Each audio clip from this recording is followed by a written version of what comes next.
Buat teman-temanku yang baru gabung, bisa cek di playlist untuk urutan videonya, dan bisa juga cek di playlist untuk judul barunya. Bab 172.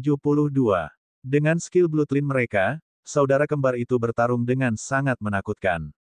Hanya dalam waktu 3 batang dupa untuk terbakar, hampir 100 golem spektral semuanya dihancurkan. Karena yang terakhir dipenggal kepalanya, saudara kembar itu merasa sangat lemah sehingga mereka hampir jatuh ke tanah. Beberapa wanita muda bergegas ke mereka dan membantu mereka duduk dan beristirahat untuk pulih. Baigu membawa seseorang bersamanya untuk memeriksa dan memastikan bahwa semua spektral golem dihancurkan. Mereka segera berlari ke depan. Ada mimbar di depan dengan 2 harta diletakkan di atasnya. Salah satunya adalah buku rahasia dan yang lainnya meterai persegi. Sangat bagus. Baigu melirik dan matanya menyala. Namun, dia tidak mengambil semuanya untuk dirinya sendiri. Sebagai gantinya, dia berlari kembali dan memberikan 2 harta kepada Bai Qiuxue. Kali ini, saudara kembar telah memberikan kontribusi besar. Jika bukan karena keterampilan garis darah mereka, siapa yang bisa membunuh spektral golem ini? Bai Qiuxue tidak menurun. Dia memasukkan buku rahasia ke cincin interspatial dan menyerahkan segel persegi kepada Bai Xias Huang yang cukup lemah sekarang. Tetapi, melihat bahwa kata kerasnya telah dibayar, dia bahagia. Dia menyingkirkan segel persegi setelah dia bermain dengan itu untuk sementara waktu. Prajurit ini tidak terburu-buru bergerak maju. Mereka semua duduk untuk berkultivasi dan beristirahat untuk mengisi ulang secara fisik dan mental. Keempat tuan muda masih mengobati luka mereka, namun mereka mungkin hanya bisa bertarung setelah setengah hari. Luli duduk di sudut dengan menyilangkan kaki dan berkonsentrasi dalam kultivasi. Tidak ada yang mengatakan apapun padanya. Dia sepertinya tidak cocok dengan kelompok itu. Luli tidak bergegas maju membuat banyak pria marah padanya. Ditambah lagi, 2 harta karun yang didapatnya membuat banyak orang iri. Mereka yang bisa berada di sini adalah semua tuan muda dan wanita muda keluarga besar. Adapun Luli, dia hanya beberapa pemilik pulau. Dia juga telah menyinggung Bai Xias Huang. Tentu, tidak ada yang akan memperlakukannya dengan baik. Mereka telah mendengar tentang Ming Yu. Yang sedang berkata, Ming Yu pergi tepat setelah itu dan tidak pernah muncul lagi di Pulau Jahat Darah. Dia tidak pernah mengirim pesan, begitu banyak orang menjadi curiga. Bahkan Yu Fangfei meragukan hubungan antara Luli dan Ming Yu. Jika ada, Ming Yu seharusnya mengirim pesan ke Pulau Dewa agar mereka menjaga Luli. Luli adalah pria misterius. Dia mengenakan masker hantu itu. Untuk kelompok tuan muda dan wanita muda, itu menjadi sok. Jika Luli berada di Realm Soul Pond, itu baik-baik saja. Namun, dia hanya pada tahap selanjutnya dari alam lautan roh. Tentu saja, tidak ada yang benar-benar berpikir tentang memusuhi dia. Mereka tidak akan baik padanya. Luli tidak peduli tentang itu. Dia tidak ingin berteman dengan tuan muda dan wanita muda itu. Dia hanya berkultivasi dengan tenang. Setelah 4 jam, Bai Qiuxue berdiri dan melambaikan tangannya. Ayo pergi. Petik 2. Keempat orang yang terluka tampak lebih baik sekarang setelah mereka pulih. Luka mereka sudah terluka. Mereka bangkit dan berjalan. Baigu sudah memeriksa. Ada sebuah terowongan di depan. Terowongan ini sama dengan yang sebelumnya. Satu lagi 550 yard, terowongan bercabang ke 3 arah. Mengutuk. Alis indah Bai Qiuxue dirajut bersama. Banyak pria lain juga mengerutkan kening. Yang mana yang harus mereka ambil karena ketiga cabang semuanya sama. Haruskah mereka berpisah? Tetapi bagaimana jika mereka menghadapi bahaya? Mereka berkumpul dan berdiskusi. Akhirnya, mereka memutuskan untuk tetap bersama. Bahkan jika itu berarti mereka harus menghabiskan lebih banyak waktu, mereka tidak akan berpisah. Bai Qiuxue memimpin tim dan mereka mengambil cabang di sebelah kiri. Luli tidak punya ide yang lebih baik. Dia hanya mengikuti mereka dan mengamati sekelilingnya. Dia diam-diam melemparkan suan kristal ke tanah. Lain 800 kaki dan 240 inci di depan, terowongan bercabang ke 3 arah lagi. Kali ini, semua prajurit tampak gentar. Ini jelas sebuah labirin. Mereka semua mungkin terjebak di sini jika mereka tidak hati-hati.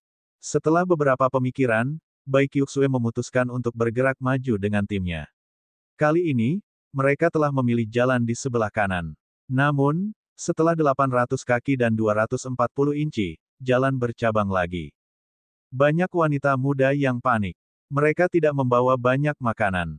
Makanan itu bisa menopang mereka selama sekitar 10 hari atau setengah bulan, tetapi mereka akan mati kelaparan jika mereka terjebak di sini selama beberapa bulan.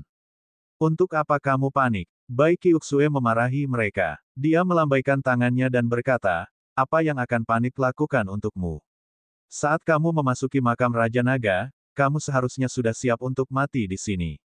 Apa yang akan dicapai prajurit dengan takut mati? Melihat wajah cantik tenang Bai Qiuxue dan ekspresinya yang tak kenal takut dan ganas, Lu Li menatap wanita itu dengan mata baru. Bai Qiuxue selalu tenang dan Bai Xias Huang selalu gelisah. Dalam hari-hari biasa, Bai Qiuxue selembut batu giok. Dia akan memperlakukan semua orang dengan kebaikan. Lu Li jarang berharap bahwa ketika dia marah, dia seperti harimau betina. Dia masih sangat muda tetapi dia tetap tenang ketika dihadapkan pada situasi seperti itu. Dia memiliki cara seorang jenderal hebat. Tidak heran dia yang memimpin tim kali ini. Bai Xias Huang tidak akan bisa mengendalikan semua orang di saat-saat seperti ini. Semua orang menjadi diam setelah Bai Qiuxue menunjukkan kekuatannya. Setidaknya, di permukaan, dia tidak berani menunjukkan bahwa dia juga cemas. Bai Qiuxue melambaikan tangannya dan tim melanjutkan pencarian mereka. Cabang, cabang, terowongan, terowongan. Setelah mereka berjalan lebih dari 2 jam, yang mereka lihat adalah semua cabang yang tampak sama. Terowongan identik membuat para prajurit bingung tentang arah, dan sekarang mereka benar-benar hilang. Mereka tidak tahu kemana harus pergi atau kemana jalan keluarnya. Bai Qiuxue berhenti ketika mereka berlari ke cabang lain. Khawatir dan kebingungan memenuhi matanya yang menakjubkan. Dia benar-benar kehilangan apa yang harus dilakukan. Dia melambaikan tangannya dan memberi tanda pada semua orang untuk beristirahat. Dia sendiri berdiri di persimpangan dan merenungkan masalah ini. Setelah beberapa saat, dia memikirkan sesuatu. Dia melihat ke arah Lu Li yang tinggal di belakang tim. Dia berjalan ke arahnya langkah demi langkah. Dia bertanya kepada Lu Li yang sedang duduk di tanah dengan kaki bersilang, Lu Li, apakah kamu memiliki jalan keluar dari situasi ini?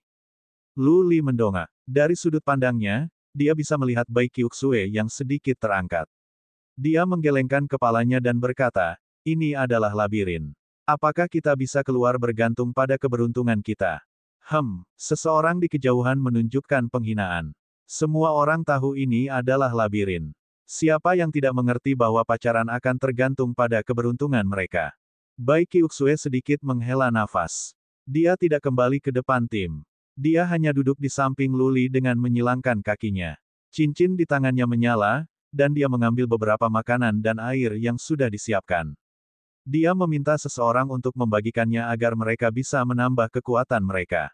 Akhirnya, dia juga menyerahkan beberapa kepada Lu Li. Dia melepas topeng hantu dan makan dalam diam. Lu Li tidak berusaha menyembunyikan kekuatannya. Dia benar-benar tidak mungkin. Dia telah mengamati seluruh jalan, tetapi semua terowongan tampak sama, dan penyeberangan identik. Tidak ada petunjuk atau petunjuk apapun. Lu Li bukanlah makhluk supernatural. Bagaimana dia bisa tahu kemana harus pergi?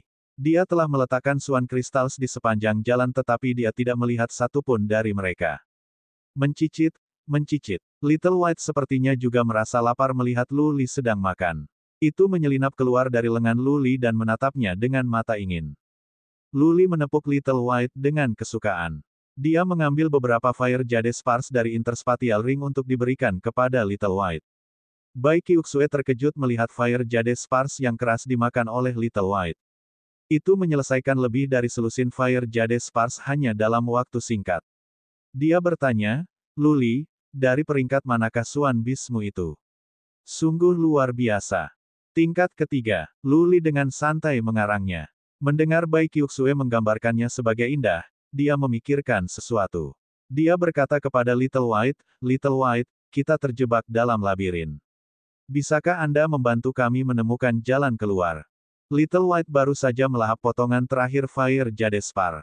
Mendengar kata-kata Lu Li, itu berlari ke depan dengan kecepatan penuh menuju kejauhan. Itu menghilang di mata Lu Li sekaligus. Sedikit putih. Lu Li ketakutan. Tempat ini dipenuhi dengan cabang-cabang. Bagaimana jika Little White tersesat dan tidak dapat menemukannya lagi? Dia bergegas maju dengan langkah cepat, mencoba mengejarnya, tetapi si putih-putih sangat cepat. Luli berlari sejauh 800 kaki dan 240 inci dan dihadapkan dengan 3 cabang lagi. Little White, di sisi lain, telah menghilang. Little White, kembali ke sini. Luli berteriak menyesal, suaranya bergema di dalam terowongan. Little White, bagaimanapun, tidak pernah muncul. Bab 173. Little White, Little White. Di sebuah terowongan, Luli berteriak dan berteriak sambil berlari. Dia telah berlari sekitar 1 jam, melintasi banyak terowongan, berteriak berkali-kali. Namun, dia belum bisa melihat Little White sekali. Si putih kecil tersesat, begitu juga dia. Dia tidak bisa menemukan Bai Xiaohuang dan Bai Qiuxue, tapi dia tidak peduli. Saat ini, yang paling dikhawatirkannya adalah Little White. Dia ingin mendapatkannya kembali. Luling berada jauh di Qian Plains. Teman terdekat Luli adalah Little White. Binatang kecil itu telah bersamanya untuk waktu yang lama dan membantunya dalam banyak kesempatan. Dia memiliki hubungan yang kuat dengan Little White, seperti itu adalah adiknya. Luli harus terus bergegas dan mencari. Bahkan jika dia ingin melelahkan dirinya sendiri sampai mati, dia ingin menemukan Little White. Luli hilang. Melihat Luli pergi dengan tergesa-gesa, Bai Qiuxue mengirim seseorang untuk mengejarnya sekaligus. Namun setelah agak jauh, pria itu menabrak persimpangan.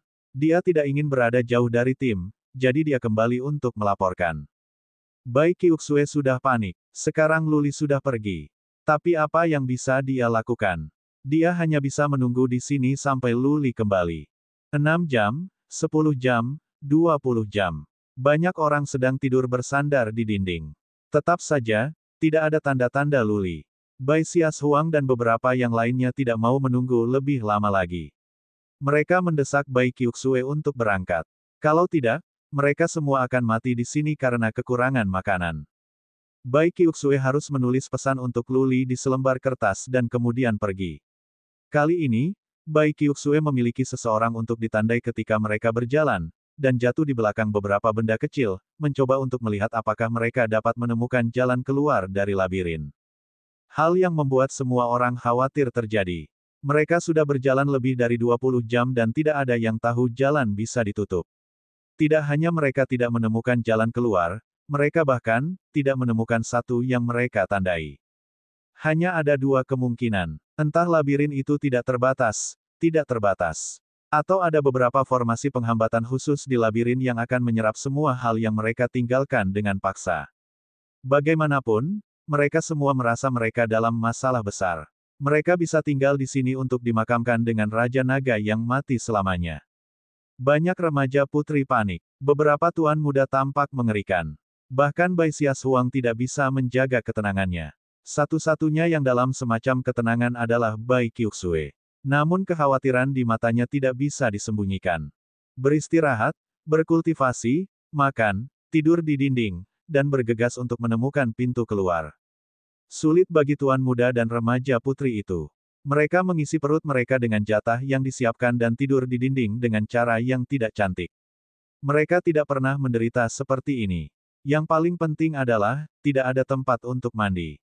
Itu baik untuk Young Mothers. Namun para remaja putri menjadi gila.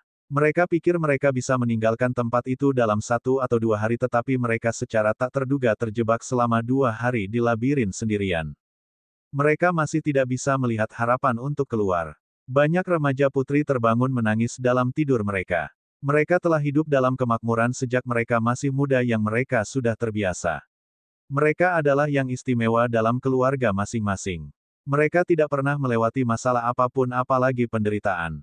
Pada saat ini, mereka makan makanan siap saji dan hanya air. Mereka tidak bisa mandi. Mereka berbaring di lantai dengan malu. Banyak tuan muda yang bahkan tidak tahan kecuali putri muda yang lembut ini. Ada masalah lain, panggilan alam. Orang-orang memiliki 3 dorongan. Ketika mereka makan, mereka secara alami ingin pergi ke kamar mandi. Itu adalah terowongan lurus tanpa tempat untuk pergi ke toilet. Mengosongkan mangkuk mereka di tanah dengan pantat telanjang. Mungkin itu baik untuk tuan muda. Tetapi bagaimana dengan para remaja putri? Pada akhirnya, Bai Qiuxue memikirkan sebuah metode. Dia mengambil pispot dari cincin interspatial. Gadis-gadis itu akan pergi dan membangun toilet dengan memisahkan beberapa ruang dengan kain.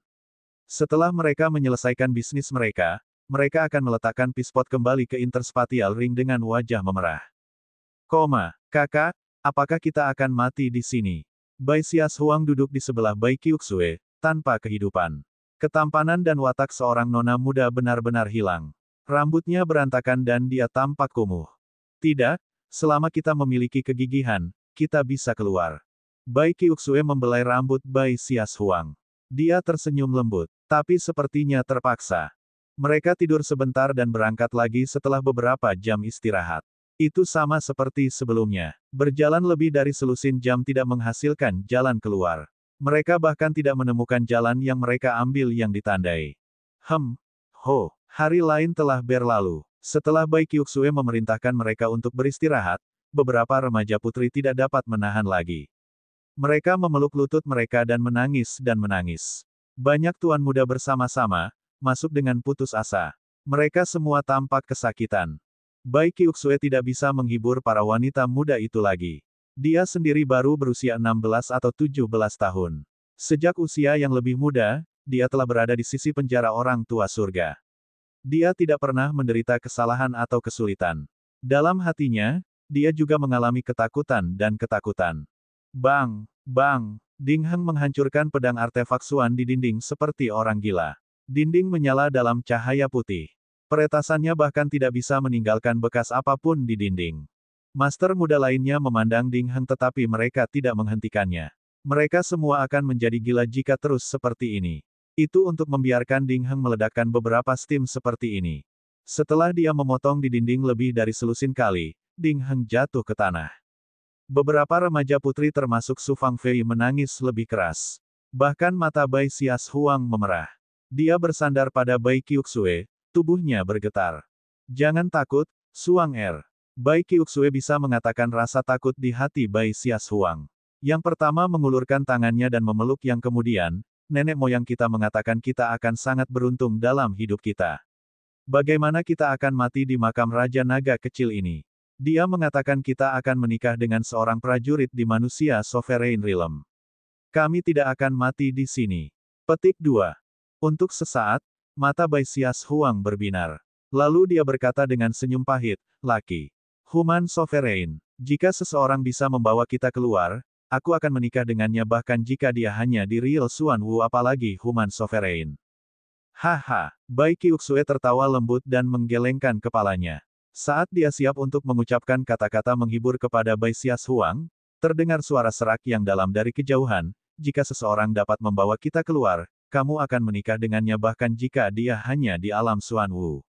Bagaimana dengan roh si Realm, maukah kamu menikah dengannya?" Petik 2. Desir. Suara tiba-tiba ini menarik perhatian banyak orang. Mata Bai Qiuxue berbinar. Dia tiba-tiba berdiri dan berkata, "Ini Luli." "Hai, Nyonya Qiuxue." Sesosok muncul dari persimpangan. Dia mengenakan jubah cian biasa dan membawa binatang putih imut di tangannya dengan topeng hantu di wajahnya. Dia tersenyum. Luli. Bai Xias Huang bangkit berdiri. Luli muncul setelah dia menghilang dalam 3 hari. Dia tampak sangat lega dan dia tersenyum di matanya. Banyak orang bangkit dan berkumpul. Bai Qiuxue berpisah semua orang dan berjalan. Dia bertanya dengan gugup, "Luli, maksudmu apa yang baru saja kamu katakan?" "Iya nih." Luli melepas topengnya. Dia memandang Bai Xias Huang dan menggodanya, "Tapi aku tidak tahu apakah Lady Suang yang berarti apa yang dia katakan." Bai Xias Huang merasa malu. Tentu saja dia hanya bercanda. Bagaimana mungkin dia, dengan identitas dan statusnya, menikahi seorang pejuang dari Xuan Wu Realm, apalagi orang yang mengerikan seperti Luli. Aku hanya mengacaukanmu. Nona Suang, jangan merasa tersinggung. Melihat begitu banyak pria menatapnya dengan penuh semangat, dia cukup mensimulasikan keinginan mereka. Dia berkata dengan suara berat, "Apakah kamu sudah sepenuhnya beristirahat? Jika demikian, aku akan membawamu keluar dari labirin." Sangat banyak orang berteriak dengan suara melengking. Banyak remaja putri saling memegang tangan dan meneteskan air mata sukacita. Pada saat ini, tidak ada dari mereka yang akan menganggap Luli tidak ramah. Sebaliknya, mereka bersikap hangat padanya seolah-olah dia adalah penyelamat mereka. Pemilik Pulau Lu. Bai Qiuxue membungkuk dan berkata dengan wajah lurus, jika kamu bisa mengeluarkan kami dari sini, semua orang di sini akan berutang budi padamu. Ya, jika kamu bisa membawa kami keluar, Luli, kami semua akan berhutang budi padamu. Bai Gu dan yang lainnya berkata dalam persetujuan. Mereka bersemangat sampai ekstrim. Itu terlalu banyak. Kami telah datang ke sini bersama-sama jadi kami akan pergi bersama tentu saja. Luli melambaikan tangannya dan berkata, ayo pergi. Little White. Mencicit, mencicit. Binatang kecil yang dibawa Luli segera berlari ke depan. Itu memimpin jalan dengan bahagia. Bab 174. Keyakinan Luli tidak berasal dari fakta bahwa dia memecahkan misteri labirin tetapi si putih kecil bisa menemukan jalan keluar. Sebagai soal fakta, Luli tersesat di labirin juga. Akhirnya, Little White tiba-tiba menemukannya dan dengan mudah membawanya ke Bai Qiuxue dan tim. Luli bertanya apakah itu bisa menemukan jalan keluar, Little White mengangguk dengan bangga. Binatang kecil itu cerdas. Luli memiliki kepercayaan penuh padanya. Luli tidak tahu siapa Little White yang melakukannya. Namun karena itu dapat menemukannya dan membawanya ke Bai Qiuxue, maka itu harus dapat menemukan jalan keluar. Binatang kecil ini benar-benar luar biasa. Itu bisa mengendalikan Suan Bis peringkat rendah, dan menemukan formasi penghambatan di Bukit Bambu. Di Pulau Jahat Darah, si kecil putih membantu Luli dan prajurit keluarga Liu dengan mudah menghindari formasi penghambatan. Semua ini memberi kesaksian bahwa dalam beberapa aspek, Little White berbakat. Tim mengikuti Little White. Mereka mengambil begitu banyak putaran sehingga mereka menjadi bingung. Little White masih tidak menunjukkan tanda-tanda berhenti. Tapi itu juga tidak menyebabkan mereka keluar. Setelah 8 atau bahkan 10 jam, seseorang mulai mengeluh dan ragu. Beberapa remaja putri bahkan mengatakan mereka ingin beristirahat. Bai Qiuxue melemparkan mereka pandangan dingin yang membuat mereka diam. Mereka terus maju selama 8 atau 10 jam. Bahkan Luli menjadi pusing. Tapi dia tidak meragukan Little White. Luli, mari kita istirahat. Siapa yang tahu berapa lama kita akan berjalan? Bai Xias Huang berkata, dia kelelahan, secara fisik dan spiritual. Mereka telah berjalan dan makan makanan siap sedia tanpa istirahat. Sedikit lebih lama, melihat Little White tidak berhenti, Luli berbalik dan menjawab. Bai Qiuxue melambaikan tangannya dan tim menindaklanjuti. 4 jam lagi berlalu. Kali ini, bahkan Bai Qiuxue ingin berhenti. Melihat kelelahan semua orang, dan ekspresi ragu-ragu mereka, Luli berteriak kepada Little White, mari kita istirahat. Mencicit, mencicit. Little White kembali menatap Luli dan berteriak. Kemudian ia bergegas maju lagi. Kegembiraan memenuhi mata kecilnya. Menilai dari situasinya, Luli tidak mengatakan apa-apa selain melanjutkan perjalanan terlepas dari tim di belakangnya. Tahan sebentar. Bai Qiuxue menghela nafas tanpa daya. Sisanya mulai bersumpah pada Luli. Banyak orang mulai menanyainya. Di persimpangan lain di depan mereka, Little White menjadi lebih gembira. Dia berbalik dan menjerit lalu berlari ke kiri. Luli sangat senang. Tampaknya mereka akan tiba di pintu keluar. Dia menyusul. Tim yang kelelahan mengikutinya. Setelah 800 kaki dan 240 inci, Little White tiba-tiba berhenti. Luli melihat ke depan dan terkejut. Karena, tidak ada jalan. Itu adalah dinding. Yang lain juga datang. Mereka juga bingung ketika melihat dinding. Kebingungan segera berubah menjadi murka. Mereka telah berjalan lebih dari 20 jam sekarang dan binatang kecil Luli menunjukkan kepada semua orang jalan buntu. Luli, ini jalan keluar yang kamu bicarakan. Luli, apakah kamu mengotak-atik kami? Di mana jalan keluarnya? Apakah ini menyenangkan, membuat kami melompat-lompat untukmu? Saya pikir dia sengaja melakukannya. Dia tidak punya niat baik. Tuan Muda Gu, beri dia pelajaran dan patah kakinya. Petik 2, petik 2. Apa yang mereka katakan kemudian menjadi semakin vulgar. Luli menutup telinga untuk semua itu. Dia menatap dinding dan mata putih kecil yang berkilau. Lalu dia tiba-tiba berbalik dan menatap Bai Qiuxue. Mata mereka berbinar. Diam, Luli berteriak dengan suara dingin. Cincin di tangannya melotot dan tombak besar muncul di tangannya. Dia meretas dengan paksa ke dinding. Ledakan. Di tengah penampilan tim yang mengejutkan, sebuah lubang besar muncul di dinding yang kemudian runtuh. Sebuah jalan muncul. Begitulah. Bai Qiuxue mengangguk diam-diam. Ketika dia dan Luli saling memandang satu sama lain sekarang, mereka berdua menemukan jawabannya. Itu harus jalan keluar tanpa pertanyaan. Mereka telah berjalan begitu lama tetapi tidak sekalipun mereka menemui jalan buntu. Semua jalan tidak terhalang. Maka pasti ada yang salah dengan dinding di sini. Mencicit, mencicit. Little White berjalan maju dengan gembira dengan Luli mengikuti dari dekat. Bai Qiuxue bergerak dengan gembira. Yang lain akhirnya menyadari apa yang terjadi dan mereka segera menyusul. Semua orang sangat gembira. Jalan itu mencapai ujung setelah 800 kaki dan 240 inci. Ada gerbang di depan mereka. Ketika tim melihat gerbang, mereka benar-benar senang. Beberapa remaja putri bahkan berpelukan dan menangis terseduh-seduh. Little White, bagus sekali. Luli memberi acungan jempol pada White. Dia mendapat beberapa Fire Jade Spars dan melemparkannya ke sana. Little White mengangkat kepalanya tinggi-tinggi sambil makan, seperti anak sombong yang baru saja dipuji oleh orang tua. Pergi. Karena mereka terhibur, mereka tidak beristirahat. Bai Gu bergegas menuju gerbang dan dia mendorongnya terbuka. Aroma menyegarkan menyerang hidungnya. Semua orang disegarkan. Lembah. Itu adalah lembah di luar. Bai Gu tertegun setelah dia memeriksanya. Dia bergegas keluar. Yang lain mengikuti Sweet. Ketika mereka sampai di luar, semua orang tercengang. Itu adalah lembah yang sangat indah di luar dengan pegunungan yang indah dan perairan yang jernih. Ada kolam besar. Bahkan ada beberapa kelinci dan rusa di kejauhan. Mereka berdua senang dan kecewa setelah mereka berjalan keluar dari pintu dan memasuki lembah. Mereka telah tinggal di makam Raja Naga untuk waktu yang lama. Bagi banyak dari mereka, meninggalkan lembah berarti mereka akan keluar yang aman.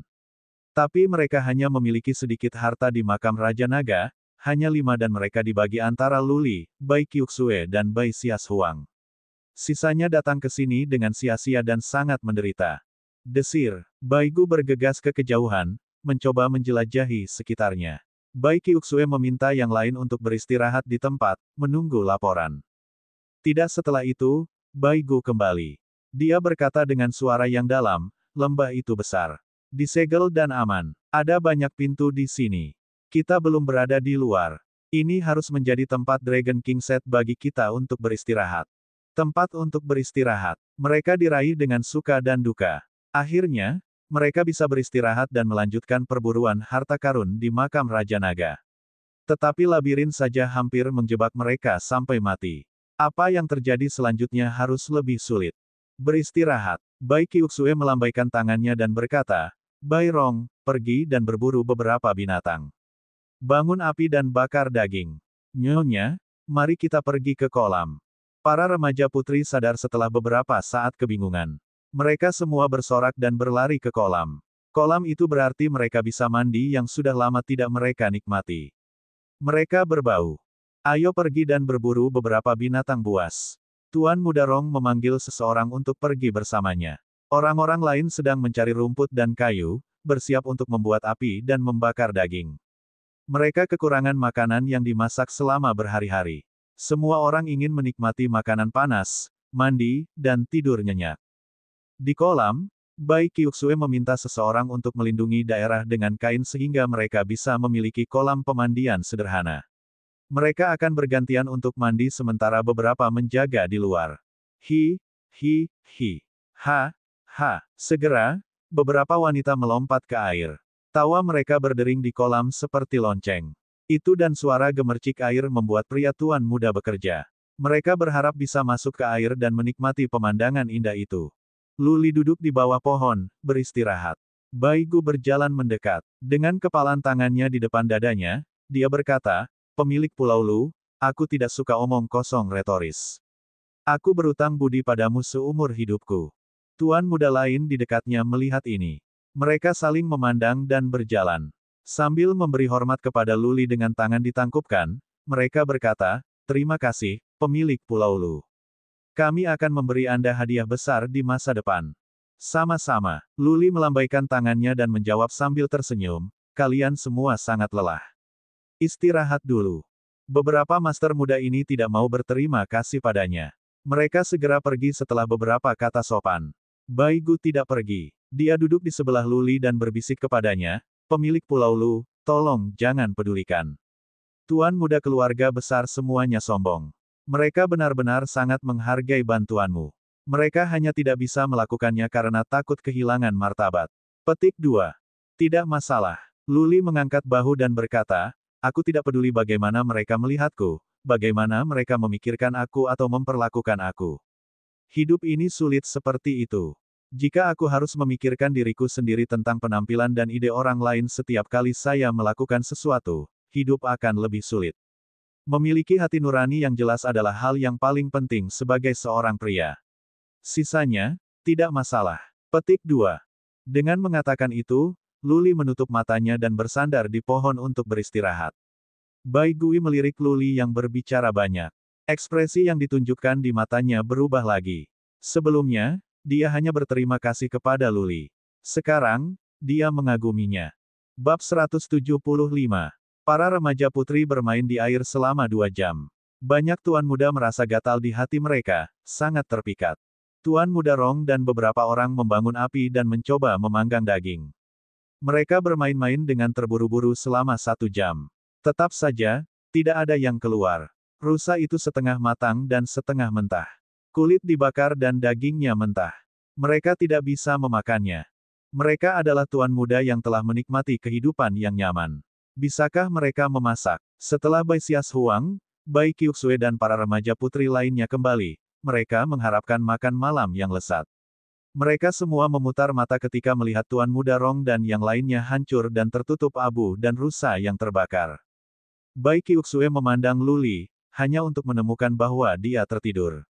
Alisnya menyatu. Bai Xias Huang meliriknya juga. Matanya berbinar ketika dia menyadari sesuatu. Dia berjalan dengan langkah cepat, lalu dia menendang Luli dan berkata, Luli, bangun. Luli membuka matanya, merasa mengantuk. Yang dia lihat adalah seorang gadis cantik dengan rambut basah. Dia baru saja mandi. Pipinya kemerahan dan sangat mengundang. Hidungnya yang halus itu indah, dan matanya berbinar. Secara keseluruhan, dia mencengangkan. Dia kehilangan dirinya sejenak. Norak. Bai Xias Huang menatapnya. Dia menendangnya lagi dan berkata, bangun. Apakah kamu tahu cara memanggang daging? Luli mengenali itu adalah suara Bai Xias Huang. Dia menjadi sadar segera. Dia menatapnya, kembali ke tidurnya dan berkata, tidak. Kamu sangat baik, kan? Lakukan sendiri. Kamu. Bai Xias Huang menginjak tanah. Dia berbalik dan pergi dengan marah.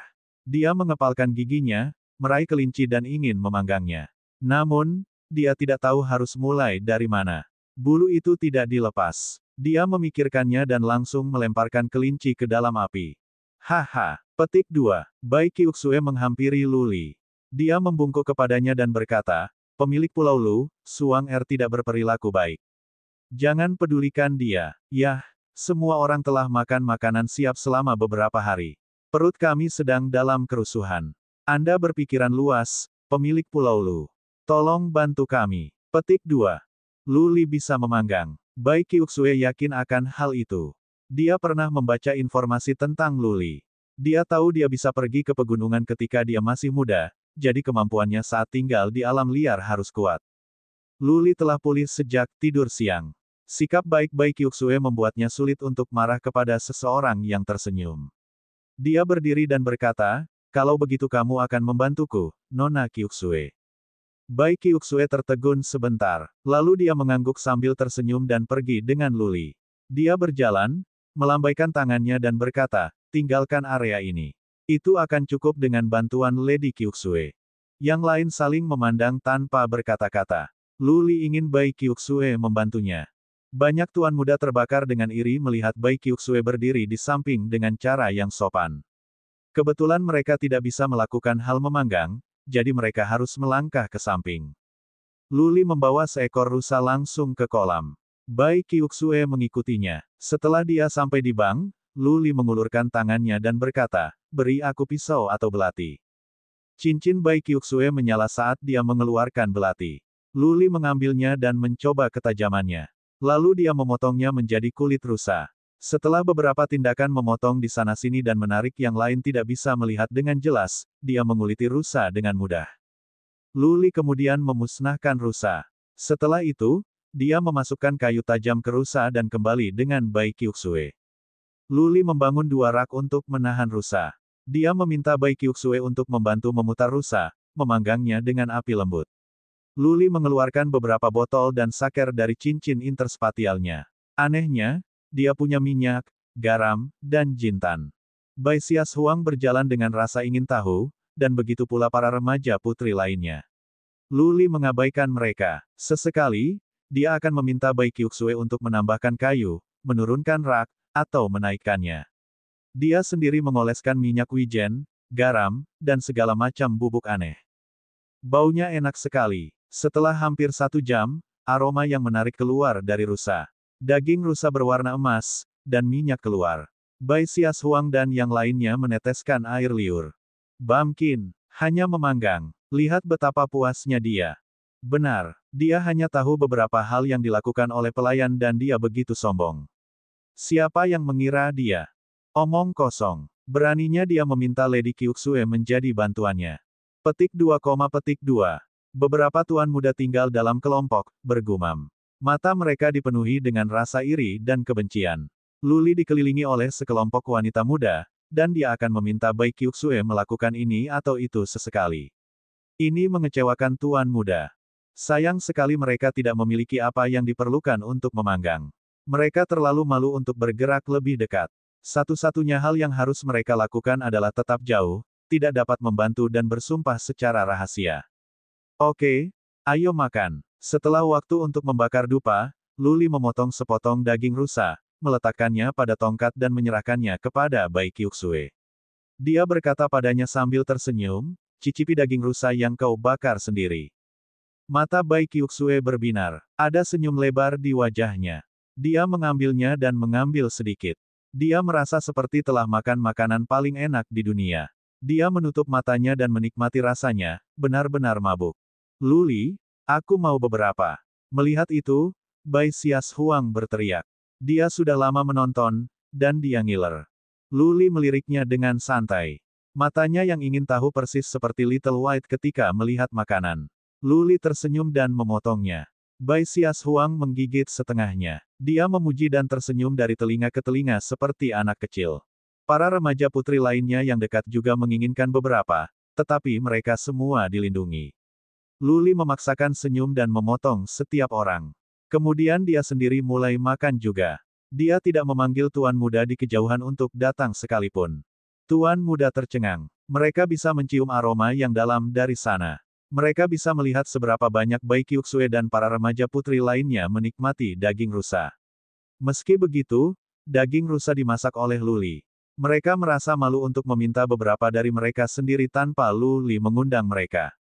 Setelah beberapa hari makan makanan siap saji, perut mereka bertingkah. Pada saat ini, mereka merindukan rasa makanan yang dimasak, tetapi tidak ada yang bisa menurunkan diri untuk pergi ke sana. Mereka datang dari keluarga kaya dan mereka dipenuhi dengan kesombongan dan kesombongan. Sangat bagus. Luli, kemampuan memasakmu sangat bagus. Setelah Bai Qiuxue selesai sepotong, dia tidak bisa apa-apa selain memuji. Tenang dan tenang seperti biasanya, dia tidak bisa menahan diri sekarang. Dia mengulurkan tangannya dan berkata, aku ingin lagi. Luli memotong bagiannya yang lain sambil tersenyum. Bai Xias Huang menyelesaikan bagiannya dengan cepat. Dia berteriak, Luli, beri aku sepotong lagi. Kau bisa memanggang daging rusa lebih baik daripada juru masak keluarga baik kita. Jangan kembali menjadi pemilik pulau kecilmu. Pergi ke Gunung Bai Emperor dan menjadi juru masak kami. Luli tertawa. Dia memiliki kesan yang lebih baik tentang Bai Xias Huang sekarang. Praktis dia hanya anak manja, bukan tidak baik sama sekali. Tuan muda Lu, bisakah kamu memberi saya sepotong lagi? Su Fangfei merindukan lebih banyak. Dia menatap Luli dengan mata ingin. Tuan muda dikonsumsi dengan kerinduan. Rusa itu sangat besar, tetapi hanya dalam waktu singkat, hampir setengahnya dimakan. Jika mereka tetap di tempat mereka, nanti, hanya akan ada tulang yang tersisa. Bai Gu batuk ringan. Bai Qiuxue sadar dan menoleh. Seketika, tuan muda memalingkan kepala mereka, berpura-pura menikmati pemandangan. Bai Qiuxue tertawa. Dia memandang Luli sambil tersenyum dan berkata, Luli, dapatkah kamu memberi mereka juga? Melihat senyum lebar di wajah Bai Qiuxue, hatinya melembut dan dia mengangguk ya. Bai Qiuxue melambaikan tangannya dan berkata, "Kemarilah, Tuan Muda. Lu Li cukup ahli dalam memasak." "Benarkah? Aku akan mencoba." Bai Gu berjalan sambil tersenyum. Master muda lainnya melepaskan pengekangan mereka dan berkumpul di sekitar. Segera, mereka membagi sisa daging rusa. Hanya begitu-begitu. Ini tidak buruk. Salah satu mulut tuan muda ditutupi dengan minyak sementara dia berkata dengan acuh tak acuh. Lu Li dengan dingin menatapnya. Tuan muda itu segera berlari ke kejauhan karena takut Lu Li akan mengambil daging rusa darinya. Bab 176. Setelah mereka setengah penuh, Bai Gu dan beberapa yang lain pergi untuk memeriksa lokasi lembah lagi. Mereka semua menemukan tempat untuk tidur setelah yakin tidak ada bahaya. Para wanita muda pergi ke hutan. Mereka meletakkan beberapa kain katun di tanah dan memagari sebuah area dengan kain katun. Sebuah tenda sederhana dibangun. Itu lebih mudah bagi tuan muda. Mereka secara acak menemukan beberapa daun dan rerumputan untuk berbaring di tanah dan tertidur lelap. Lu Li pergi ke tepi lembah. Dia menggunakan Mighty Heaven Halberd yang baru dicasting untuk menebang beberapa pohon dan mengeluarkan beberapa tali dari Interspatial Ring. Setelah meraba-raba selama beberapa waktu, ia berhasil membangun kabin dalam 1 jam. Kabinnya sederhana dan kasar. Hanya ada tempat tidur di dalam tapi itu jauh lebih baik daripada yang lain. Lu Li tidak mengalami banyak kesulitan dalam membangun kabin kasar ini untuk tidur dengan nyaman. Itu lebih untuk pengasingan. Dia mengambil 2 harta di kabin. Sebelumnya, dia sedang tidak mood atau tidak punya waktu untuk memeriksanya. Sekarang dia benar-benar aman, tentu saja dia ingin memeriksanya dengan cermat. Lu Li menuangkan energi suannya ke lingkaran interspatial tetapi dia kecewa. Itu memang cincin interspatial, tapi tidak ada apa-apa di dalamnya, hanya cincin itu sendiri. Lu Li memahaminya. Harta karun yang dekat dengan pintu masuk tidak akan terlalu bagus. 1 cincin antar ruang akan bernilai lebih dari 10 juta kristal suan. Itu tidak terlalu buruk. Lu Li mengambil gulungan lainnya dan melihatnya. Setelah membaca sepintas, dia mengerutkan kening. Karakter yang ditulis di sana bukan modern, tetapi dalam skrip segel. Itu mirip dengan naskah yang digunakan pada tablet leluhur Qian Phoenix Rache di dunia kecil. Lu Li tidak bisa membacanya. Aku akan meminta Bongkok Tian untuk membacakannya untukku setelah aku kembali. Lu Li menyimpannya setelah beberapa lirikan. Dia tertidur lelap setelah dia duduk sebentar. Bang, bang, bang. Lu Li merasa kabinnya ditendang oleh seseorang ketika dia tertidur hanya sebentar. Dia membuka matanya tiba-tiba. Dia memobilisasi suan energinya dan melihat keluar. Kabinnya tidak tinggi, dan kusen pintu rendah. Yang bisa dilihat Lu Li hanyalah seorang gadis berpakaian putih dengan bunga-bunga hijau di atasnya. Dia tidak bisa melihat kepalanya. Lu Li melengkungkan punggungnya dan berjalan keluar. Dia melihat wajah yang sangat cantik. Tanpa pikir panjang, Lu Li bertanya, "Nona Suang, apa yang kamu lakukan di sini menendang kabinku alih-alih tidur? Apakah kamu ingin tidur denganku?" Bai Sias Huang yang datang ke sini. Tentu saja, Bai Qiuxue tidak akan kasar menendang kabin. Bai Sias Huang meludah ke udara, wajahnya memerah. Dia menatap Lu Li dan berkata, "Lu Li, beraninya kau mencemarkan nama baikku. Aku akan memotong lidahmu." Lu Li tertidur nyenyak. Dia tidak punya waktu untuk main-main dengan Bai Sias Huang. Dia melambaikan tangannya dan berkata, "Jika kamu menginginkan sesuatu, katakan saja. Aku ingin tidur." Bai Sias Huang mendengus. Dia berkata dengan malu-malu, "Adikku bilang tanahnya tidak rata. Ada semut. Dia tidak bisa tidur nyenyak. Jadi, dia ingin meminjam kabinmu. Lu Li, kau seorang lelaki. Kau bisa tidur di luar. Adikmu." Lu Li memutar matanya. Tidak mungkin Bai Qiuxue akan mengusulkan sesuatu yang sangat tidak rasional. Meminjam? Ini pinjaman. Bukankah itu disebut merebut? Lu Li tidak menyelamatkan rahmat Bai Sias Huang. Dia menjawab, "Minta Lady Qiuxue untuk datang. Jika dia bilang dia ingin meminjamnya, aku akan memberikannya padamu. Aku tidak mengenalmu dengan baik." Dengan mengatakan itu, Lu Li kembali ke gubuknya. Bai Sias Huang menatap Lu Li. Matanya menjadi berkabut. Kemudian dia berlari dengan liar kembali ke hutan. Lu Li tidak peduli padanya. Dia bukan pelayan keluarga Bai. Mengapa dia meminjamkan pondok ke Bai Sias Huang? Jika sikapnya lebih baik, dia bisa mempertimbangkannya. Tapi Bai Xias Huang yang memohon padanya dan dia bertindak seolah-olah dia melakukan kebaikan padanya. Lu Li tidak akan menanggapi dengan baik untuk itu. Terlebih lagi, Lu Li sendiri sangat tertidur. Dia tidak peduli tentang Bai Xias Huang. Dia tidak peduli tentang apapun. Dengan mata terpejam, dia tidur nyenyak. Dia tidur sekitar 12 atau 14 jam. Ketika dia bangun, dia merasa segar. Dia berjalan keluar, meregangkan tubuhnya dan melihat sekeliling. Dia menemukan beberapa tuan muda di sebelah kiri sedang membangun sebuah pondok. Namun, tuan muda ini belum pernah melakukan hal seperti ini sebelumnya. Mereka tidak tahu triknya. Juga, mereka tidak punya jubah. Mereka hanya menemukan beberapa pembuluh darah dan mencoba membangun kabin dengan suasana yang penting. Bai Xias Huang berdiri di samping dengan beberapa remaja putri lainnya. Bai Xias Huang membuat pernyataan sembarangan, memerintahkan tuan muda sekitar. Melihat Lu Li datang, dia memelototinya. Kemudian dia melihat kabin yang akan dibentuk dengan bangga, sepertinya untuk memberitahu Lu Li bahwa mereka bisa membangun kabin tanpa bantuan Lu Li dengan kata-kata. Lu Li memandang mereka, tersenyum dan diam saja. Dia berbalik dan memanggil Little White untuk mengikutinya. Mereka menuju kolam. Lu Li tidak melihat siapapun di tepi kolam. Dia melepas jubahnya dan menyelam ke dalam kolam dengan celana dalamnya. Little White sudah bergegas ke air dengan gembira. Sudah lama sejak Lu Li mandi. Lu Li mulai merasa tidak nyaman. Air di kolam itu mengalir. Ada aliran yang datang dari sisi tenggara berlari ke kolam. Jadi air di sini bersih. Lu Li pergi ke pantai setelah mandi. Dia berubah menjadi jubah bersih di hutan. Kemudian dia berjalan keluar dengan santai ke tempat yang lain berkumpul.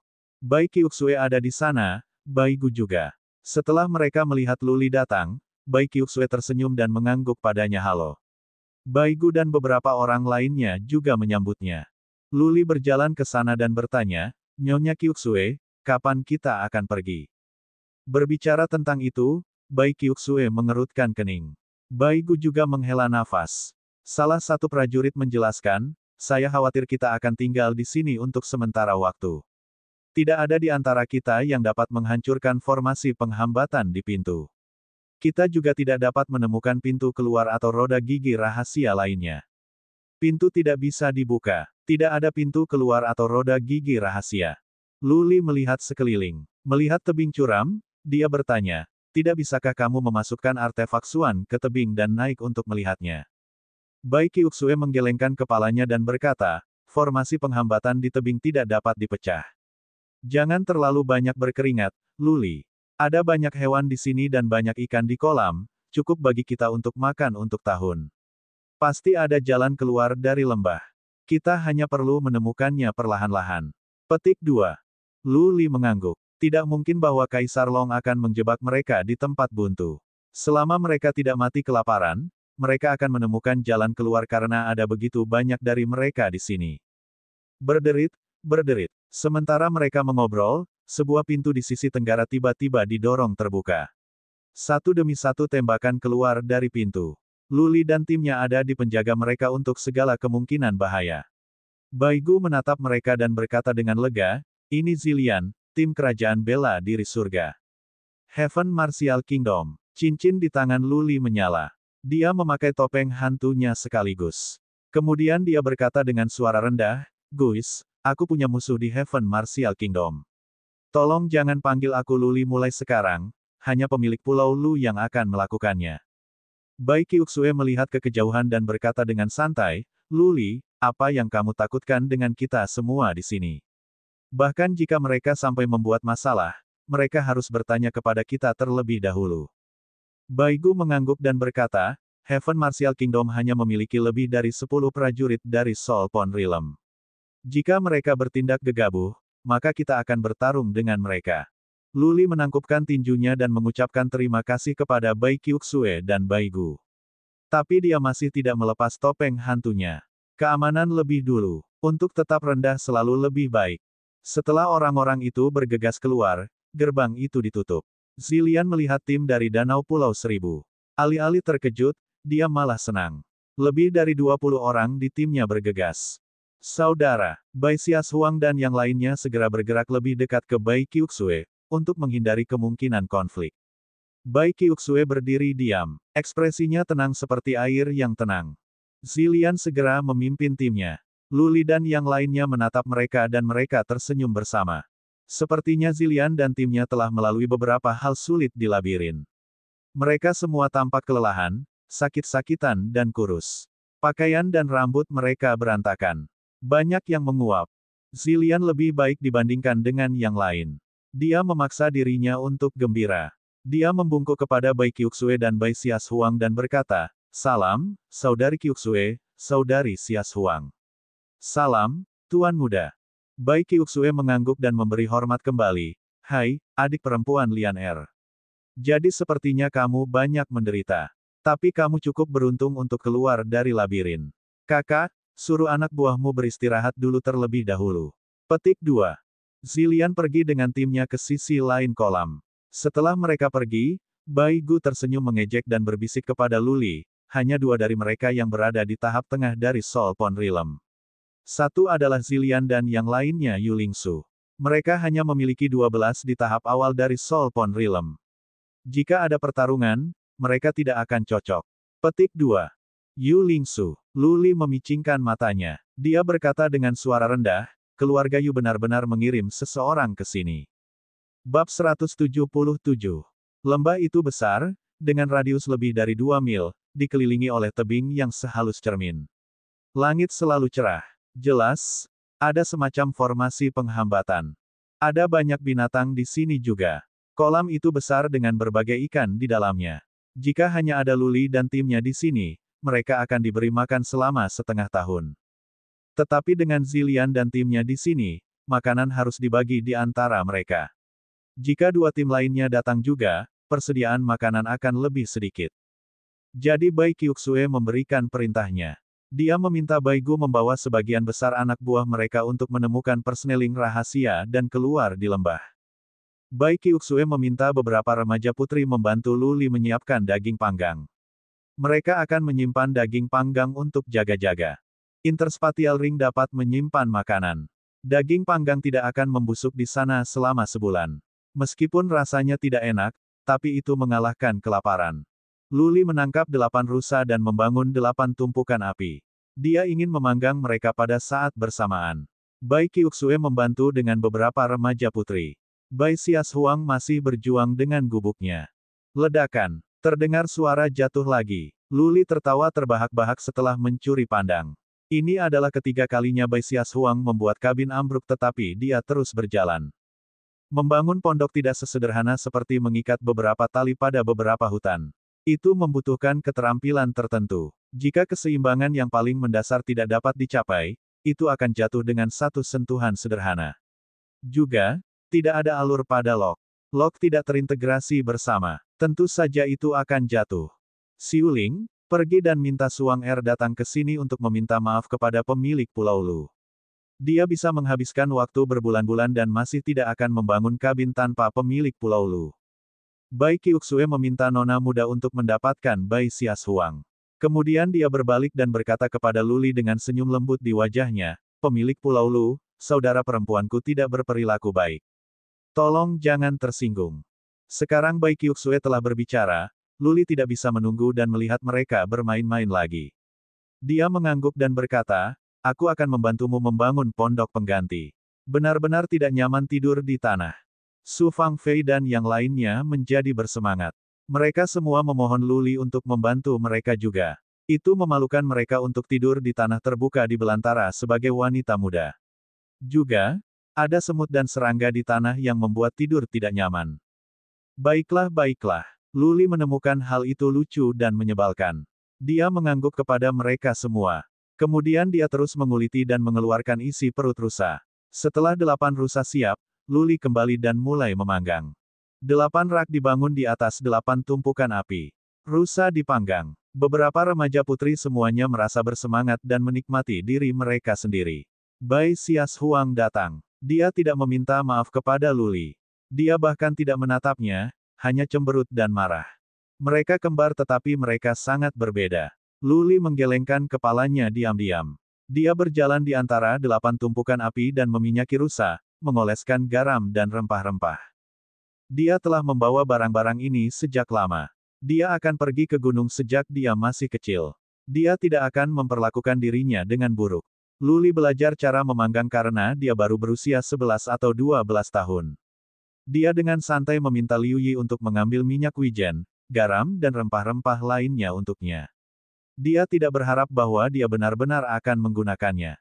Aroma daging rusa panggang segera menjadi kuat. Yang tersisa untuk menemukan jalan keluar kembali satu demi satu, kecewa. Mereka menemukan 2 pintu keluar dan 2 gerbang yang bisa terbuka. Tapi itu adalah yang mereka dan tim Zilian ambil ketika mereka meninggalkan labirin. Tidak ada yang ingin kembali ke labirin lagi. Mereka akan mati di lembah daripada kembali ke sana. Daging rusa panggang sudah siap. Yang kembali tidak pergi. Mereka tinggal di dekatnya, siap untuk mengadakan pesta. Kemarin, mereka hanya setengah penuh. Hari ini, mereka akhirnya bisa makan besar. Daging rusa dimasak dan baunya semakin kuat. Tim kerajaan bela diri surga di sisi lain kolam menjadi gelisah. Zilian menyalin apa yang dilakukan Bai Qiuxue dan menangkis area kolam dengan beberapa kain sebagai kolam pemandian. Mereka mandi dan akan makan makanan siap saji dan tidur. Ketika mereka memperhatikan baunya, perut mereka memprotes. Semua orang di tim kerajaan bela diri surga adalah tuan muda atau putri muda keluarga super. Siapa yang tahu cara memanggang? Lembah dipenuhi dengan binatang tetapi tidak ada dari mereka sekarang yang bisa melakukannya dan mereka hanya berdiri di sana tanpa daya. Akhirnya, beberapa orang tidak tahan lagi. Mereka mendesak Zilian dan Yu Lingsu untuk meminta daging rusa panggang. Zilian tidak bisa menurunkan dirinya untuk melakukan itu sehingga dia tidak menjawab. Yu Lingsu, di sisi lain, mengira dia adalah tuan muda dari keluarga tingkat 5 setelah semua dan 2 wanita muda dari Danau Pulau Seribu akan memberinya bantuan. Yu Lingsu merasa dirinya tampan setelah mandi. Bersama dengan 4 atau 5 pria, dia berjalan ke sisi Luli. Melihat beberapa wanita muda menikmati daging rusa panggang, Yu Lingsu tertawa dari jauh. Hahaha, salam Lady Qiuxue, Lady Xias Huang. Salam, tuan muda dan wanita muda. Saya Yu Lingsu. Saya telah mendengar begitu banyak tentang Anda dan saya di sini untuk menunjukkan rasa hormat saya. Petik 2. Mereka berhenti makan dengan pengunjung di sini. Bai Qiuxue berdiri dan berbasa-basi dengan Yu Lingsu sebentar. Beberapa tuan muda sedang menjauhkan para pengunjung. Mereka jelas di sini untuk meminta makanan tetapi mereka mengudara seolah-olah mereka yang lebih penting dan kuat. Tentu saja, setelah obrolan ringan, Yu Lingsu mengalihkan pandangannya ke daging rusa panggang emas dan berkata, "Ya. Dagingnya sangat segar. Saya tidak berharap bahwa Anda memiliki keterampilan seperti itu. Saya terkesan. Lady Zi terluka beberapa hari yang lalu dan dia lemah sekarang. Bisakah kamu berbaik hati dan memberikan daging rusa kepada laki-laki sehingga aku bisa memberikan kepada Lady Zi agar dia menjadi lebih baik? Aku akan berterima kasih banyak di masa depan atas bantuanmu yang baik." Petik 2. Begitu Yu Lingsu selesai berbicara, banyak tuan muda memalingkan kepala mereka, membuatnya bingung. Jika dia ingin memakannya, katakan saja. Dia menggunakan Zilian sebagai perisai. Yu Lingsu benar-benar tak tahu malu. Tapi karena Yu Lingsu memohon untuk itu, Bai Qiuxue merasa sulit untuk menolaknya. Dia menatap Luli. Setelah semua, itu adalah Luli yang memanggang. Dengan topeng hantu hidup, sulit untuk mengatakan apakah Luli bahagia atau tidak.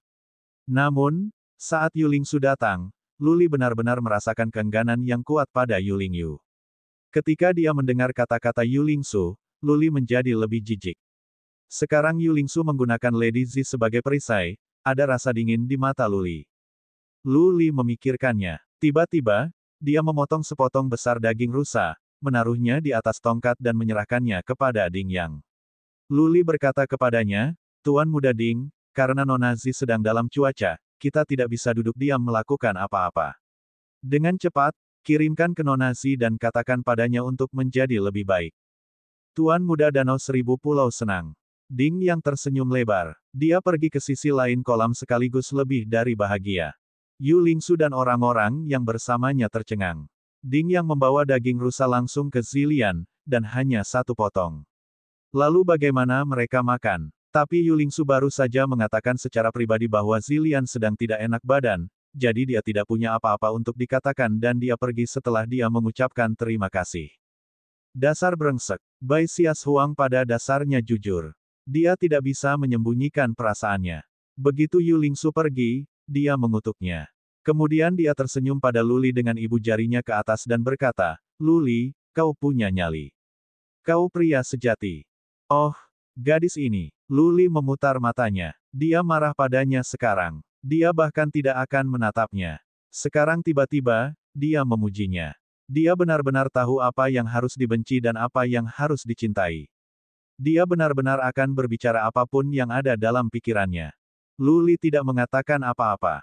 Bai Xias Huang bertanya padanya sambil makan, "Luli, untuk apa kamu mengenakan topeng hantu ini? Bagaimana kamu bisa makan dengan topeng?" Luli melirik Bai Qiuxue tanpa mengatakan apapun. Dia mengambil sepotong daging rusa dan kembali ke gubuknya. Little White ada di sana. Luli memberinya beberapa Fire Jade Spars yang dinikmati Little White. Ada orang luar sekarang. Luli telah meminta Little White untuk tinggal di kabin karena takut seseorang akan mengambilnya atau membahayakannya. Luli makan dan minum sesuka hatinya. Setelah itu, dia siap berkultivasi. Tepat pada saat itu, terdengar suara langkah kaki. Kemudian sekelompok remaja putri mendekati pondok. Salah satu dari mereka menendang keras ke kabin. Dia berteriak, "Luli, keluar dan bantu kami membangun kabin. Kamu sudah berjanji pada kakakku." Luli berjalan keluar dengan wajah tertarik. Dia menatap Bai Xias Huang dan berkata dengan dingin, "Aku berani kamu menendang sekali lagi. Aku akan membangun rumah anjing untukmu dan kamu bisa merangkak masuk dan tidur dengan pantatmu tersangkut." Bab 178. Luli menjadi gila. Bai Xias Huang menjadi marah karena itu. Keduanya menatap satu sama lain dengan cemas.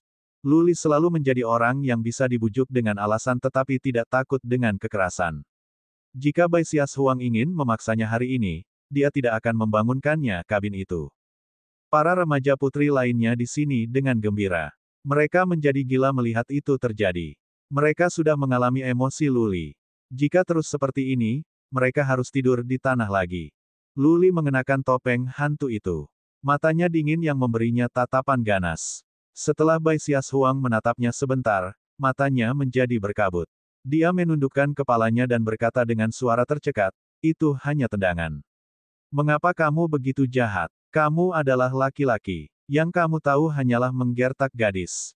Luli sudah kehabisan akal begitu Bai Xias Huang mulai menangis. Penampilannya menjadi lebih lembut dan lembut. Dia melambaikan tangannya dan berkata, Oke, jangan menangis. Aku akan membuatkan kabin untukmu. Tapi kau harus membantuku. Aku tidak bisa menyelesaikan begitu banyak kabin sendirian." Bai Xias Huang tersenyum menangis. Dia mengangguk dan menjawab, "Tentu, kami akan membantu Anda. Anda harus membuatkan kami beberapa kabin cantik." Begitu banyak pria dikirim untuk menemukan jalan keluar tetapi tidak ada gunanya. Jadi jalan keluar tidak boleh ditemukan dalam waktu singkat. Itu akan membutuhkan eksplorasi yang lambat. Beberapa remaja putri secara alami ingin makan dan tidur nyenyak. Mereka tidak begitu peduli tentang perburuan harta karun. Mereka hanya ingin menganggapnya sebagai perjalanan. Tuan muda menawarkan bantuan mereka dengan semangat. Tetapi mereka hanya memperburuk keadaan. Pada akhirnya, Luli membiarkan mereka melakukan hal-hal yang paling sederhana dan dia mulai sibuk sendiri. Dengan satu demi satu kabin selesai, para putri muda dihidupkan kembali. Senyum merekah di wajah mereka. Mereka bahkan mencari bunga untuk menghiasi kabin. Tawa mirip bel mereka bergema ke segala arah. Bai Qiuxue tertarik dengan tawa itu. Melihat bahwa Luli membangun satu kabinnya yang terpisah, dia hanya mengangguk pada Luli sambil tersenyum. Kemudian dia menuntun seseorang untuk menemukan persneling rahasia dan keluar lagi. Bai Qiuxue pergi. Tetapi Zilian datang dengan 4 atau 5 remaja putri. Dia telah mandi dan berganti menjadi gaun hijau zamrud. Rambutnya disisir menjadi sanggul dengan jepit rambut ungu di dalamnya. Dia memegang seruling giok putih di tangannya. Penampilan dan temperamennya jauh lebih baik daripada gadis-gadis lain. Satu-satunya yang bisa mendekati adalah Bai Xias Huang. Luli masih membangun kabin dan mengenakan masker hantu. Zilian bertukar basa-basi dengan Bai Xias Huang. Kemudian yang pertama berjalan ke Luli, membungkuk kepadanya sedikit dan berkata, "Terima kasih banyak, Tuan Muda, untuk daging rusa Anda. Saya di sini untuk menyampaikan rasa terima kasih kami."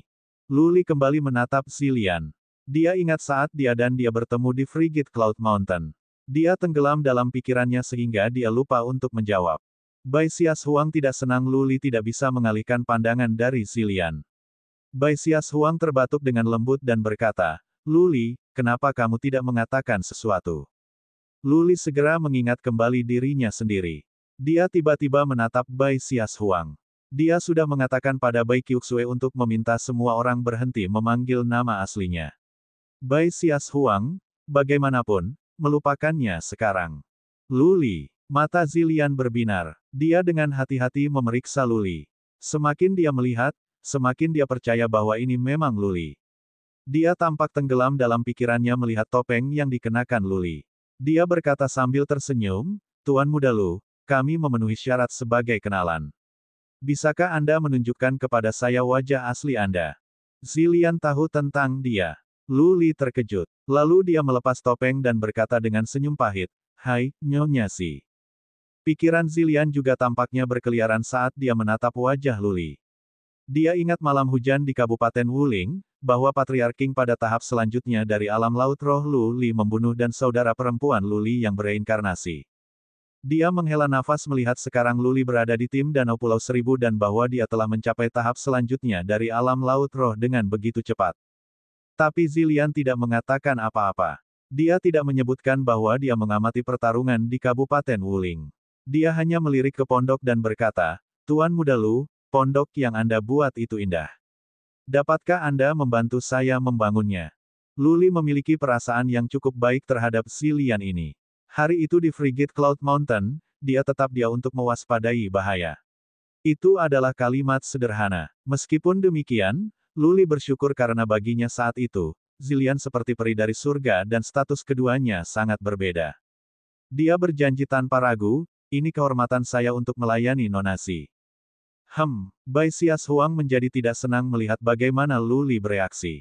Tentu, Zilian adalah mutiara dari Heaven Martial Kingdom. Tapi Bai Xias Huang adalah mutiara di Danau Pulau Seribu. Dia tidak berpikir status atau penampilannya lebih buruk daripada Zilian. Kenapa Luli memperlakukannya dengan sangat berbeda? Bai Xias Huang cukup jujur pada dirinya sendiri. Dia akan mengatakan apapun yang ada di pikirannya. Dia bergumam, Luli, kamu berjanji pada kami terlebih dahulu. Kamu tidak dapat membantu orang luar jika kamu tidak menyelesaikan kami terlebih dahulu.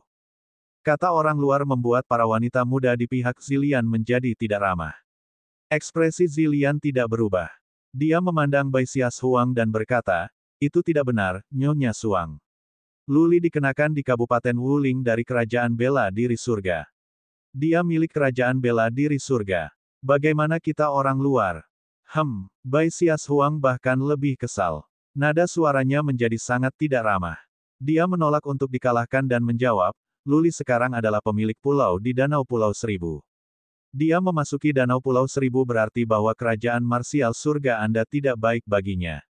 Dia tidak bisa tinggal di kerajaan-kerajaan bela diri jadi dia harus datang ke Danau Pulau Seribu. Petik 2. Luli resah. Dia dengan canggung terperangkap di tengah pertengkaran antara kedua putri muda. Dia segera menangkupkan tinjunya dan berkata, Nona-nona, jika Anda terus seperti ini, saya tidak dapat menyelesaikan kabin bahkan dalam beberapa hari. Nona Zi, silakan kembali dulu. Saya akan mendatangi Anda ketika saya selesai di sini nanti, oke? Petik 2. Zilian tersenyum lembut. Dia memberi hormat dan memimpin para putri muda kembali. Setelah Zilian pergi, Bai Xias Huang menatap tajam ke arah Luli dan berkata, Luli, kamu milik Danau Pulau Seribu. Kamu tidak bisa menggoda wanita-wanita muda dari luar. Petik 2, petik 2. Luli memutar matanya dan menjawab dengan tidak sopan, aku tidak bisa main mata dengan nona-nona muda dari luar. Haruskah aku menggoda nona-nona? Bah, kotor kamu. Bai Xias Huang tersipu. Dia malu dan malu. Dia menginjak kakinya dan pergi dengan tergesa-gesa seperti angin. Luli tertawa terbahak-bahak. Para remaja putri lainnya semua memerah. Mereka berhenti membantu Luli dan pergi dengan Bai Xias Huang. Satu-satunya yang tertinggal adalah Su Fangfei. Dia menelan kembali kata-kata di ujung lidahnya. Ini menarik perhatian Luli. Dia bertanya, Nona Su, mengapa Anda tidak lari bersama mereka? Apakah Anda menunggu godaan saya? Bah, Su Fangfei meludah ke udara dan wajahnya memerah. Lalu dia berkata, menggigit giginya, Luli, jangan dikubur dalam angan-anganmu. Kamu tidak bisa menikahi Lady Suang atau Lady Sue dengan statusmu. Lebih baik kubur pikiran itu sekarang. Kalau tidak, jika kamu membuat marah semua orang, bahkan keluarga Su tidak bisa melindungi pulau jahat darah untukmu. Petik 2. Status.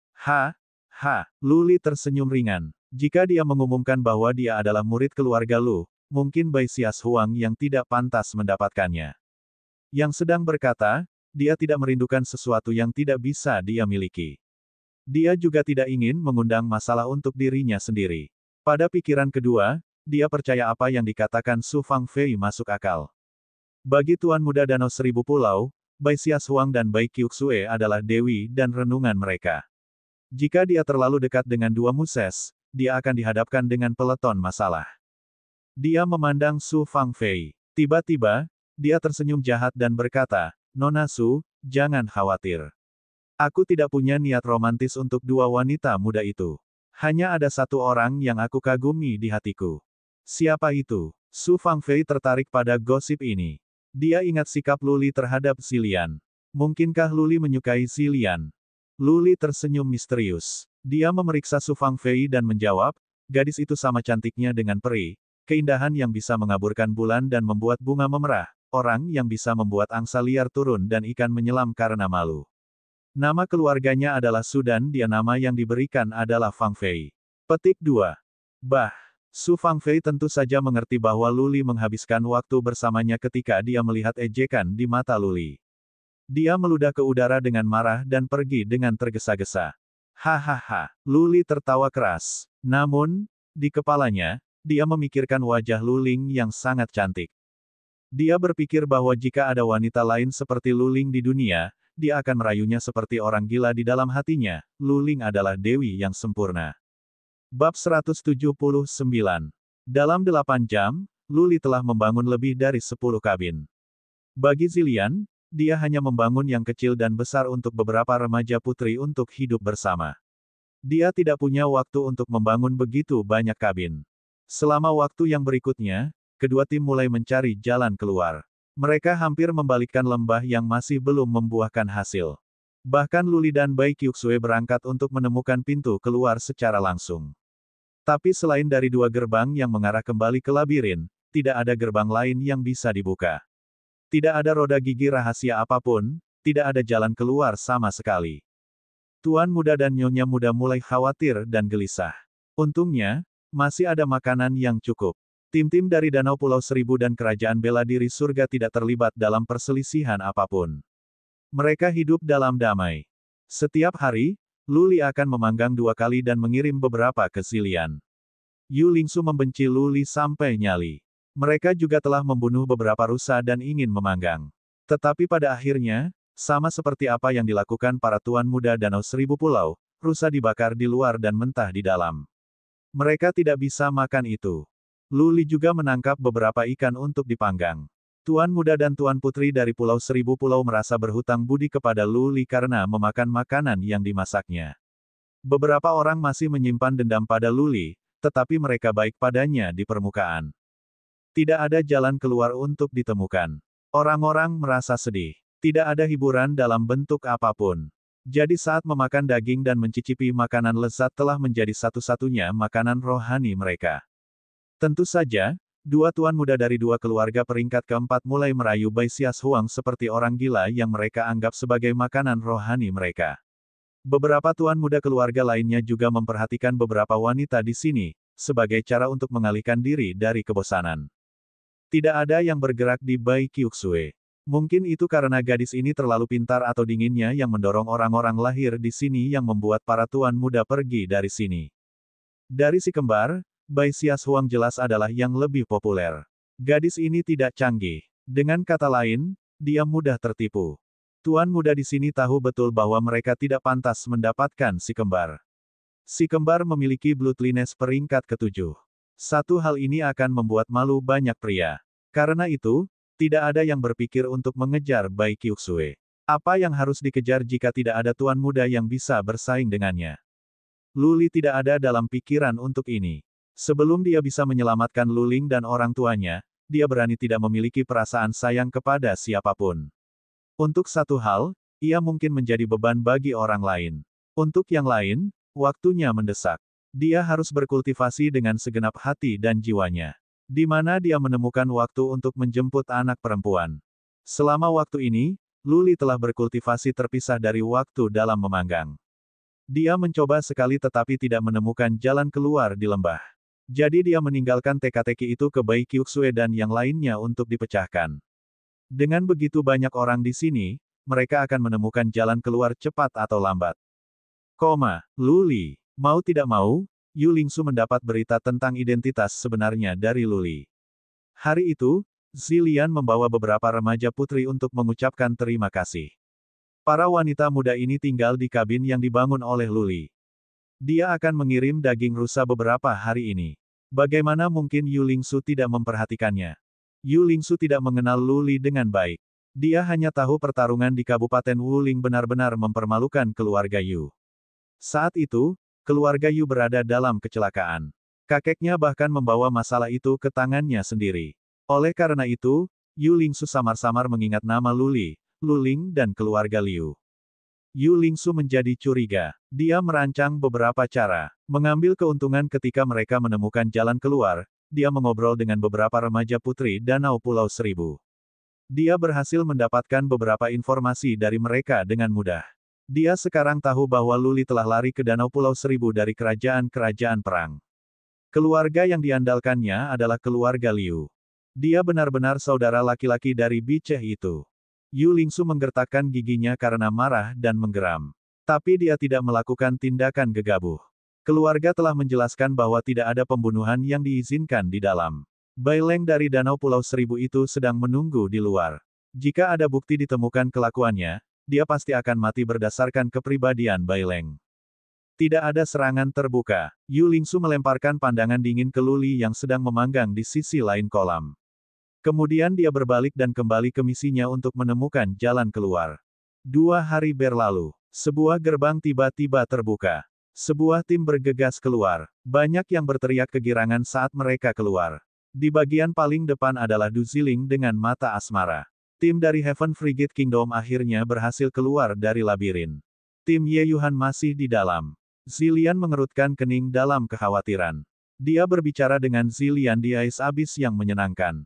Sekarang Du Ziling sedang keluar tetapi Ye Yuhan belum bisa keluar. Ini kesal Zilian. Dia menjadi semakin khawatir dengan pemikiran bahwa mereka telah berusaha selama berhari-hari tetapi jalan keluarnya tidak dapat ditemukan. 2 jam kemudian, gerbang lain terbuka. Tim lain kehabisan. Zilian berlari ke sana sekaligus. Dia senang dan prihatin melihat Ye Yuhan yang pakaiannya dikenakan dan yang telah kehilangan begitu banyak berat badan. Ye Yuhan memeluk Zilian dan menangis. Kemudian Ye Yuhan pingsan. Tim Du Ziling pendek 3 orang. Tim Ye Yuhan kehilangan 8. Orang-orang yang memang keluar tampaknya gila. Mereka semua kehilangan berat badan. Bai Qiuxue menghela nafas. Situasi yang dulu baik itu hilang. Timnya adalah yang pertama berada di sini sehingga mereka menikmati keuntungan besar. Sayang sekali mereka tidak menemukan jalan keluar. Jika tidak, semua harta makam Kaisar Long akan menjadi milik mereka untuk diambil. Tentu saja hal yang paling penting adalah bahwa dengan 4 tim di sini, makanan sudah hampir habis. Mungkin mereka akan saling bertarung karena makanan. Tim Du Ziling dan Ye Yuhan terjebak di sana selama berhari-hari. Mereka menahan kemarahan di dalam. Perkelahian bisa pecah. Bai Qiuxue memanggil semua orang dan menyuruh mereka tetap rendah hati. Tidak ada yang bisa menyinggung tim lain atau berkelahi. Kekhawatiran Bai Qiuxue segera menjadi kenyataan. Setelah 10 atau 12 jam, tim Du Ziling terbangun. Kemudian mereka mulai berburu binatang-binatang di lembah seperti orang gila. Setelah mereka membunuh hewan-hewan itu, mereka membawanya kembali ke Du Ziling untuk dimasukkan ke dalam cincin antar ruang. Tindakan ini memprovokasi Tuan Muda Danau Seribu Pulau. Daging panggang 2 kali sehari adalah satu-satunya hal yang menyenangkan bagi Tuan Muda dan para putri muda dari Danau Kepulauan Seribu. Jika semua binatang dibunuh, apa yang akan mereka makan? Bai Gu kemudian segera membawa seseorang untuk bernegosiasi. Pasukan Du Ziling terus berburu. Mereka benar-benar mengabaikan Tuan Muda dari Pulau Seribu Pulau dan menganggap kata-kata mereka sebagai omong kosong. Konflik pecah. Du Ziling tidak melakukan apa-apa. Tapi dua pejuang di tahap tengah dari Soul Pond Realm of the Heaven Frigate Kingdom membuat gerakan mereka. Mereka melukai Bai Gu, Ding Yang dan tiga pria lainnya. Akhirnya, kedatangan Bai Qiuxue dan Bai Xias Huang menghentikan konflik. Du Ziling membuat penampilan pribadi. Dia mengatakan beberapa kata sopan yang dangkal. Dia meminta maaf dengan santai dan memarahi para prajurit kerajaan surga Frigate. Kemudian dia pergi bersama anak buahnya. Bai Qiuxue menenangkan prajuritnya. Bai Gu dan 4 lainnya baru saja terluka. Bai Qiuxue tidak ingin membuat keributan besar karena tidak ada yang mati. Lu Li merasa khawatir selama kultivasi. Dia keluar dan bertanya tentang prosesnya. Dia menyesal karena tidak membiarkan orang menyimpan makanan sebelumnya. Sekarang hampir semua binatang terbunuh. Makanan tidak cukup. Penangkapan ikan. Lu Li segera memutuskan dan berkata, kirim seseorang untuk menangkap ikan. Kita perlu menyimpan makanan terlebih dahulu. Bai Qiuxue ragu-ragu. Jika dia mengirim seseorang untuk menangkap ikan, itu mungkin menyebabkan perselisihan makanan antara 4 tim. Akan sangat merepotkan jika perkelahian berantakan terjadi. Penangkapan ikan. Lu Li tiba-tiba memikirkan sesuatu. Dia bertanya, apakah Anda mengirim seseorang untuk memeriksa tempat di bawah air? Bai Qiuxue berdiri diam sejenak. Kemudian dia mengerti semuanya dan berteriak, Ding Heng, sekarang, bawa seseorang dan pergi ke kolam dan jelajahi. Pintu keluar mungkin di bagian bawah kolam. Tidak perlu terburu-buru. Lu Li melambaikan tangannya dan berkata, kita harus mempersiapkan secara diam-diam. Tuan Ding, pergi dan berpura-pura bahwa kamu sedang mandi. Jika kamu menemukan sesuatu, kirimi kami sinyal. Jika pintu keluar ada di sana, kami akan pergi ke sana segera dan raih kesempatan itu. Petik 2. Bab 180. Lembah disisir tapi tidak ada yang memikirkan dasar kolam. Laki-laki dibatasi oleh pemikiran konvensional mereka. Mereka semua mengira pintu keluar itu ada di antara gerbang. Mereka berusaha menemukan roda gigi rahasia untuk membuka gerbang. Siapa yang akan memikirkan dasar kolam? Dasar kolam dibuat di atas lumpur. Banyak yang memperhatikan hal itu saat mandi. Airnya tidak dalam. Karena itu, tidak ada yang mempertimbangkan kemungkinan itu. Air di kolam itu mengalir. Ada musim semi keluar dari sudut di lembah dan berlari ke kolam. Lu Li baru menyadari bahwa ada masalah. Ada air masuk, tapi tidak keluar. Level air di kolam tidak berubah sehingga harus ada teriakan bawah tanah yang mengalihkan air. Jadi ada teriakan bawah tanah dan air bisa meninggalkan lembah. Itu berarti ada jalan menuju keluar lembah. Itu mungkin saja jalan keluarnya. Bai Qiuxue segera memberitahu semua orang untuk bersiap-siap secara diam-diam. Ding Heng membawa 2 prajurit bersamanya ke kolam. Mereka menyombongkan diri ke kolam, melepas pakaian mereka dan mulai mandi. Banyak wanita muda di kejauhan marah. Sebuah peluang muncul. Ding Heng terjun ke air dan mulai menjelajah. Yang memalukan, terlalu banyak lumpur.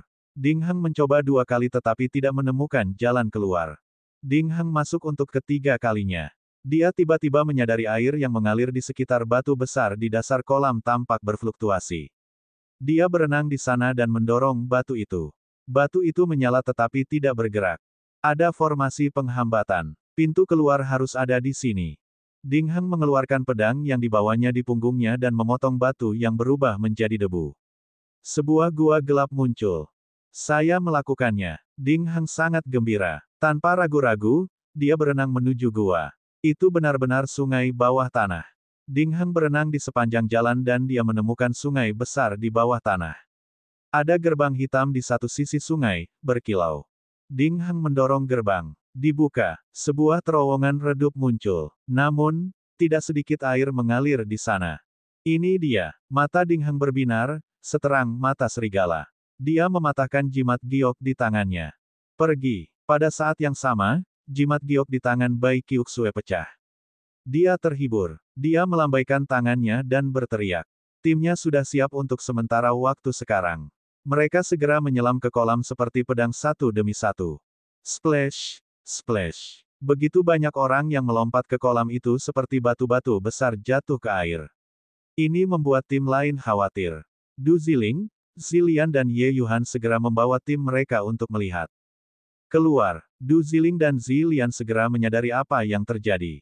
Mereka dengan cepat mengumpulkan tim mereka. Namun, ada begitu banyak wanita muda di tim mereka yang berlama-lama untuk beberapa saat.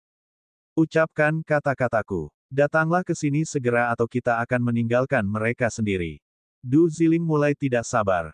Kemarahan muncul di matanya yang asmara. Begitu kata-katanya disampaikan, tidak ada wanita muda dari Heaven Frigid Kingdom yang berani menyeret kaki mereka. Mereka datang sekaligus. Pergi. Du Ziling memimpin dan melompat ke kolam. Yang lain mengikuti Suit dan menghilang ke kolam. Tim yang mengikuti mereka adalah milik Zilian. Tim Ye Yuhan adalah yang terakhir datang. Desir, desir, desir. Bai Qiuxue memimpin timnya bergegas ke terowongan. Itu adalah pesta bagi mata bagi para pria karena semua wanita muda menjadi basah. Gaun mereka tipis dan tidak menempel di tubuh mereka, sangat mengundang. Meski begitu, begitu para wanita muda masuk, mereka segera menggunakan Swan Energy untuk menguapkan air.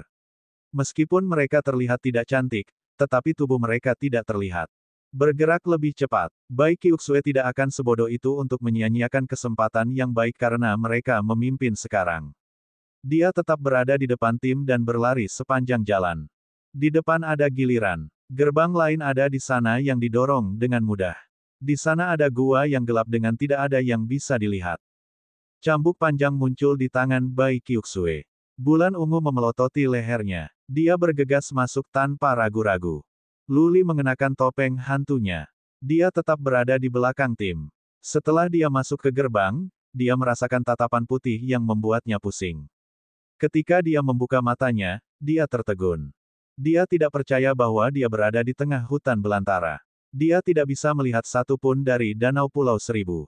Dia menggosok matanya karena dia pikir dia belum melihatnya dengan benar. Dia memeriksa lingkungan sekitar dan yakin bahwa dia diteleportasi ke hutan belantara. Aku diteleportasi. Luli tidak bisa memikirkan ini.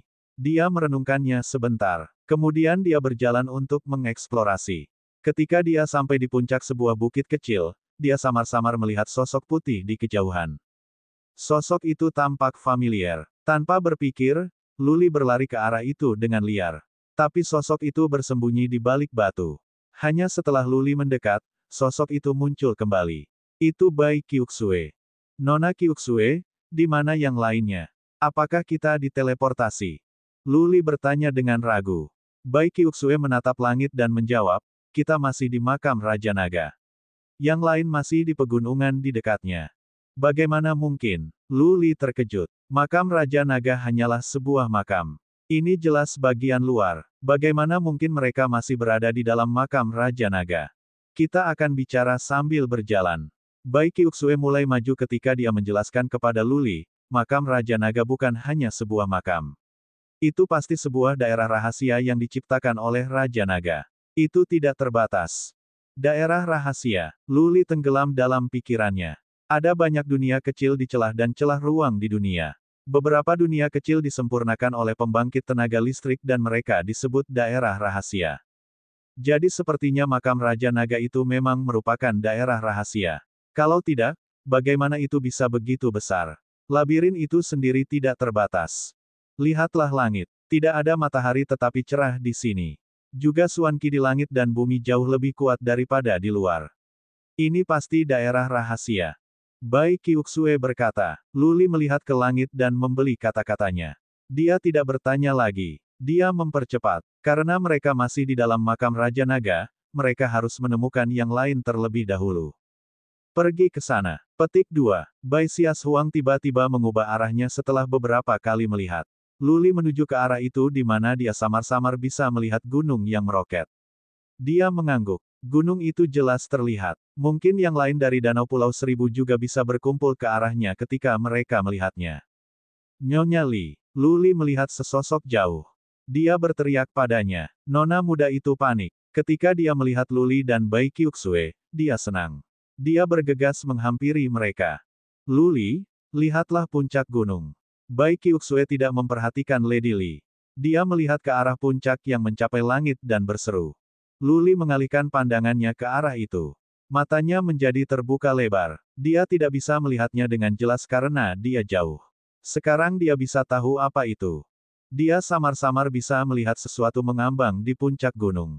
Setelah dicek dengan cermat, ia menyadari itu adalah peti mati kuno emas raksasa. Peti mati itu setidaknya memiliki panjang 30 kaki, dan tinggi dan lebar 6 kaki dan 6 inci. Itu diikat oleh 4 rantai besi dingin. Seolah-olah itu bukan karena rantai, peti mati emas akan terbang. Peti mati Raja Naga. Mata Luli berbinar. Sebuah peti mati yang sangat besar, sangat mengesankan, dan begitu megah hanya bisa menjadi salah satu yang dimakamkan Raja Naga. Karena sisa-sisa berada di puncak gunung, maka harta karunnya yang tak ada habisnya juga harus ada di sini.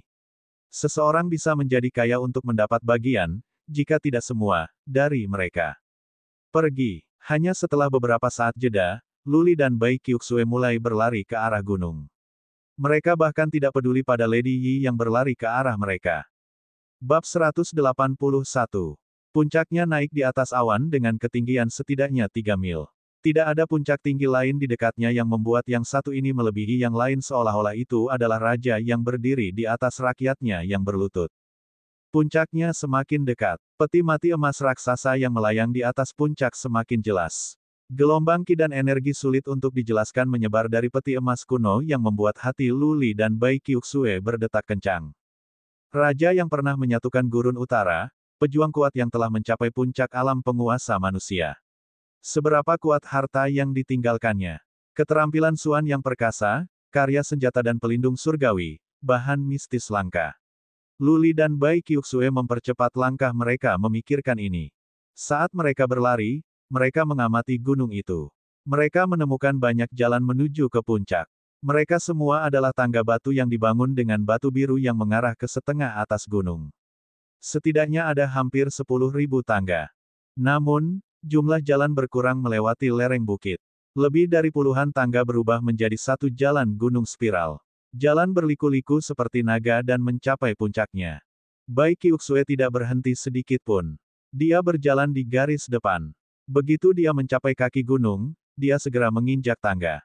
Tepat pada saat itu, tangga Blue Stone memelototi cahaya putih.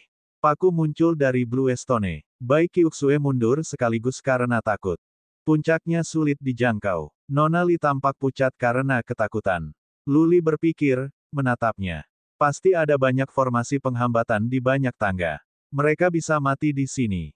Li Yuer, kamu menunggu di sini di kaki gunung. Wanita muda Li ini hanya pada tahap selanjutnya dari alam lautan roh dengan pengalaman pertempuran kehidupan nyata hampir nol. Bai Qiuxue memerintahkannya setelah dia melihat betapa nona muda Li tampak pucat. Dia mengangguk. Dia tidak mau mengambil risiko. Yakin harta akan indah. Tetapi seseorang harus menyelamatkan hidup terlebih dahulu sebelum berpikir tentang harta, bukan? Luli, maukah kamu pergi? Bai Qiuxue memandang Luli yang tersenyum lembut dan berkata, putih kecil, keluar dan jelajahi jalan. Mencicit, mencicit. Little White menembak dirinya sendiri dari lengan Luli. Hidungnya berkedut. Kemudian segera menuju tangga Blue Stone. Mencicit, mencicit. Little White langsung menuju ke tangga batu kelima. Kemudian dia kembali menatap Luli dengan bangga.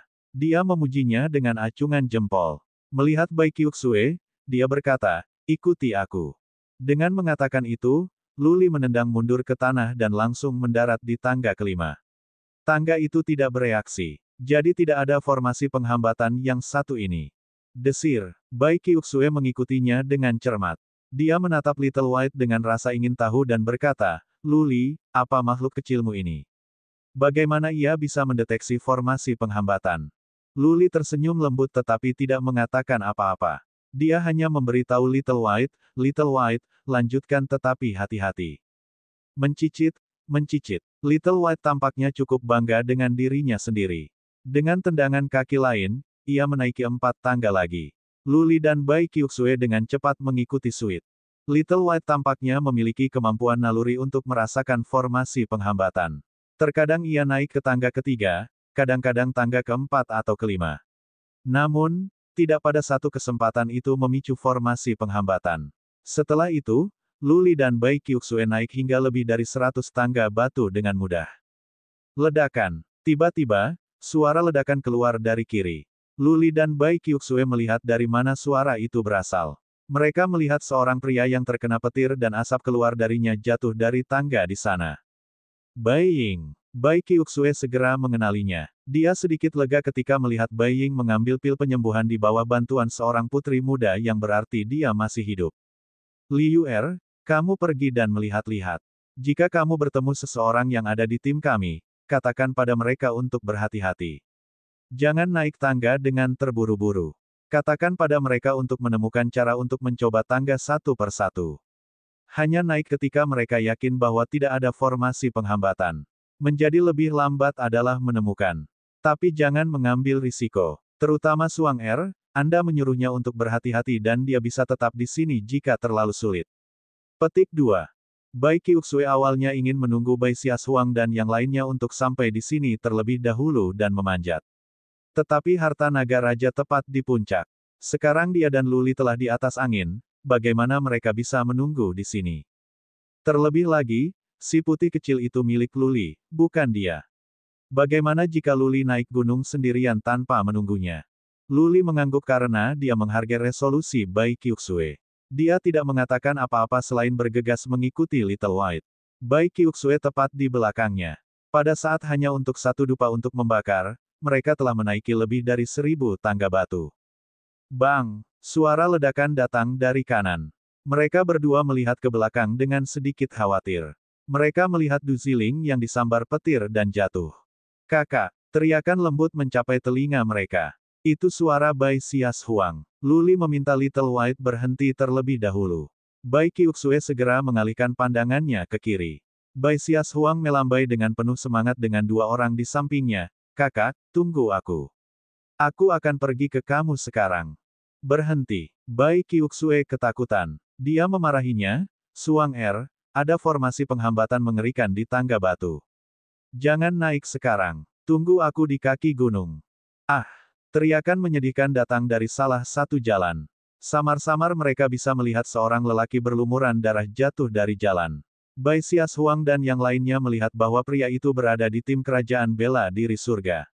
Mereka takut pucat ketika mereka menyadari pria itu bahkan patah satu kaki. Bai Qiuxue terlihat lebih tegas. Dia berteriak kepada Tuan Muda Rong yang berlari ke arah mereka dari kejauhan. Bai Rong, awasi Suang Er. Jangan biarkan dia naik. Jika kamu ingin naik, kamu harus hati-hati. Kamu harus berunding setiap langkah yang akan Anda ambil. Jangan gegabah. Petik 2. Bai Rong menerima pesanan. Bai Xiaohuang berani untuk tidak menjadi impulsif saat ini. Dia hanya menatap Luli dan Bai Qiuxue dengan kegembiraan memenuhi mata besarnya. Setidaknya saudara perempuannya dan Luli telah menaiki begitu banyak tangga. Tampaknya semua harta karun di puncak adalah Luli dan milik saudara perempuannya. Bagaimana mereka bisa begitu cepat? Du Ziling dan Zilian bingung. Ye Yuhan juga membawa seseorang untuk mencoba jalan di sebelah kiri. Beberapa pria terluka setelah beberapa upaya. Ketika dia mendengar orang berbicara, dia membawa timnya. Durui, kamu pergi dan coba satu persatu. Pandangan kejam muncul di mata asmara Du Ziling. Dia mengepalkan giginya dan mengambil baju zirah dari cincinnya. Armor itu baru dengan sepatu bot dan helm. Baju zirah itu adalah Heaven Grade, sangat kuat dalam pertahanan. Dia menyerahkan baju besi kepada seorang prajurit di tahap tengah dari Soul Pond Realm berdiri di sampingnya. Pejuang itu meletakkannya, berjalan setapak demi setapak, berusaha menemukan jalan yang aman. Dentang, dentang, dentang. Ketika dia sampai di tangga batu ketiga, paku keluar. Untungnya, Durui memakai sepatu bot. Paku tidak bisa menembus. Dia meningkatkan kekuatan dan berlari ke atas. Ingat bahwa seseorang memiliki formasi penghambatan. Du Ziling memerintahkan pria lain yang mengeluarkan kertas dan pena sikat dari saku dadanya untuk mencatat. Yu Fu, kamu mengenakan baju besi dan pergi. Yu Lingsu mengikuti. Dia mengeluarkan satu set baju besi yang kuat. Sebelum mereka memasuki makam Raja Naga, mereka semua mempersiapkan diri. Mereka semua membawa baju besi yang kuat untuk jaga-jaga. Ye Longyu, kamu pergi. Ye Yuhan mulai tidak sabar. Luli dan Bai Qiuxue telah menaiki lebih dari 1000 tangga batu. Jika mereka tidak mempercepat sekarang, mungkin tidak ada yang tersisa bagi mereka setelah mereka mencapai puncak. Sayang sekali. Dia sangat berbakat karena dia dipaksa pergi oleh keluarga Yu. Zilian menghela nafas, melihat Luli yang bergegas maju di bawah pimpinan Little White. Itu akan melihat ke belakang dan membuat beberapa suara aneh pada Luli. Tak perlu dikatakan, itu miliknya. Bai Qiuxue ada di punggungnya. Fakta bahwa dia bisa menaiki tangga batu biru dengan mudah harus dikaitkan dengan Luli atau Little White. Terlebih lagi, Luli membunuh Patriark King yang berada pada tahap selanjutnya dari alam laut roh selama pertarungan di Kabupaten Wuling. Itu dan api Phoenix kelahiran Luling, dan kecepatan kultivasi Luli yang luar biasa semuanya menunjukkan ada sesuatu yang luar biasa tentangnya. Sungguh memalukan, pria berbakat ini terpaksa meninggalkan kerajaan bela diri surga. Dinilai oleh sikap Bai Xiaohuang dan Bai Qiuxue kepadanya, ada peluang bagus bahwa dia mungkin tidak akan pernah kembali ke Heaven Martial Kingdom lagi. Tentu saja, dengan keberadaan keluarga Yu, akan sulit baginya untuk kembali bahkan jika dia ingin.